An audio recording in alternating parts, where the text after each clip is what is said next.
This is an inspiration story for everybody out there, anybody out there.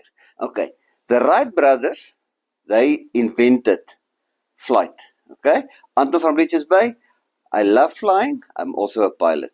Now Orvin Bright made his first flight in on the 17th of December in 1903, and the flight was 120 feet or 38 meters, and it took him 12 seconds.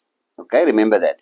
Now, in today's time, there is at any time between 13 and 14,000 aircraft in the air at one specific time, and the airfare that gets collected per day is an estimate of $1 billion.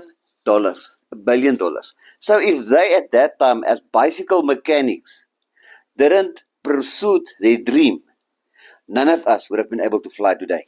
So if you're still too afraid to start your own online business, think of the Wright brothers, and then you can fly as well. And if you want to, let me show you how you can start your online business and get it to fly and not to be afraid. Like I say, Anton, my number is on the screen there. Just pop me a WhatsApp or give me a call or just comment, fly, and I will take your hand and we will fly together.